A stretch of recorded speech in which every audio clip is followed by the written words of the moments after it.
So, for those who don't know, I have written a book, and it's called How You See Me, and it's on platforms such as Amazon, Walmart, Barnes and Noble. And my book is basically a self-healing book. It's a self-autobiography of my life. And in hopes of me writing this book, the goal was for me to be able to pass the torch to someone else so they would be able to continue passing the torch to someone else. I feel like we all have a similar story. We don't all have the same story, but we all share some sort of connection, all of us in the world. It's something that connects us. If I tell you something, you could probably relate to it. Like, I was so open and vulnerable in my book. I have never been this open and vulnerable in my life. Like, on social media is different.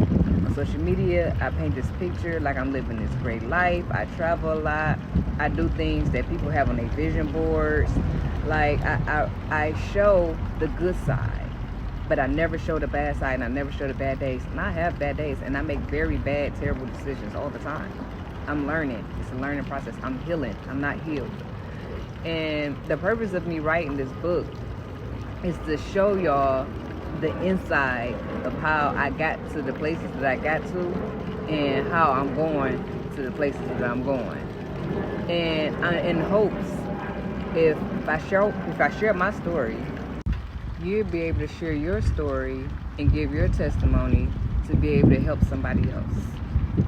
Like, y'all don't understand. Being open and being vulnerable, that's scary. That's the scariest feeling, especially when you're doing it out loud. Like, in my book, I talked about me being raped, me being homeless, me having to take my kid to school, to work with me, hiding him in the closet, because I couldn't find a babysitter. I talked about my domestic violence relationship. I talked about my failed relationship who I was engaged to. I talked about so much stuff, and that shit embarrassing.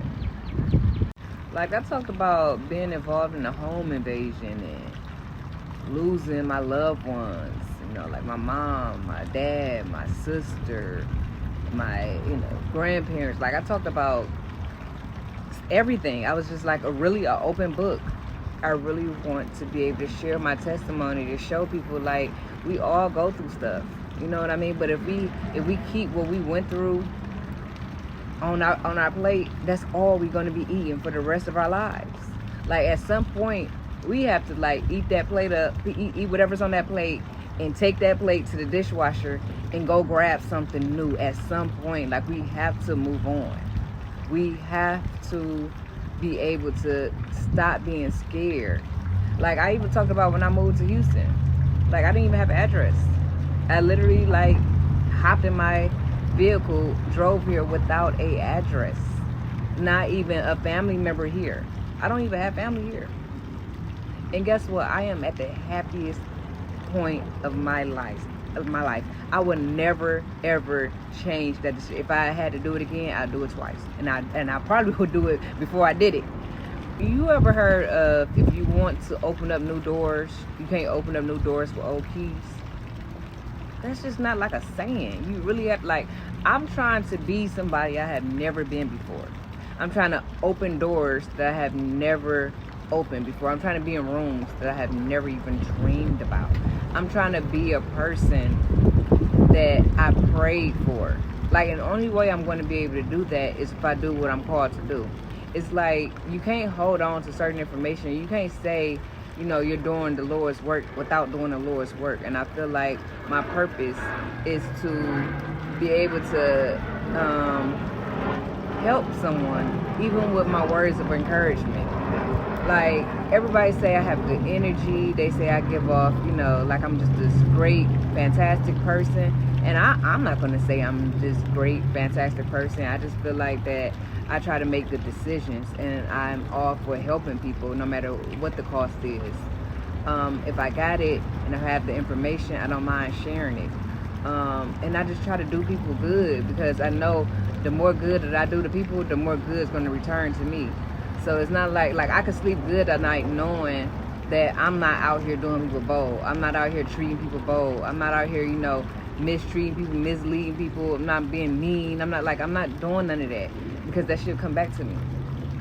You know how sometimes, like, I'm a hustler. So I chase the bag. But sometimes I get so focused on chasing the bag that I forget to live in the moment. It's like sometimes I forget, like, money is not the goal. Freedom is the goal. Money is just, it's supposed to come after the freedom. Like, you want to live free, and money's supposed to come along with it. And sometimes we forget that. Me promoting this book, I'm not really doing it for profits, because that's why I got the book so low. It's what, $20, $15, $12. I'm not doing it for profit. I'm doing it because I'm doing what God told me to do. He gave me a dream. He gave me a vision. He been gave it to me. I was just so scared to do it. And then I was praying about the opportunity to be able to do it. And then I got the opportunity. Who am I to sit on a blessing? If God continues to bless me, how can I not be a blessing to somebody else? That's selfish. My blessings will stop. There's no way I could be able to truly sit here every single day and say that I love God and I love all the blessings that He's given me, and then hold back from somebody else. Think about that. I want to be able to help certain people. That's why I say write letters to God. If you're going through something, write a letter to God. Get a vision board. Let me leave y'all with this.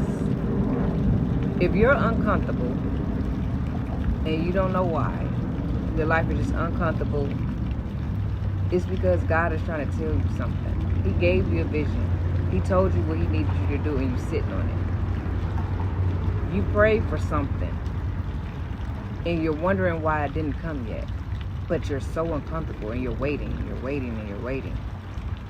You have to figure out how to get started on doing what you prayed God to do. So if you ask God, please give me another job, but you're still going to work every single day not looking for a job, not trying to develop a new skill, not even researching, something else that you want to do, or not even writing down things that you're good at.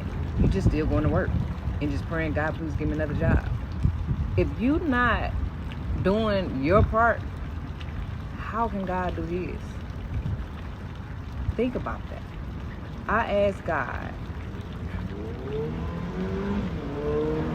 to take me to another state. I didn't know where, but I wasn't doing the necessary work to get there. Until I was ready, until I started doing my part, God did His. And still,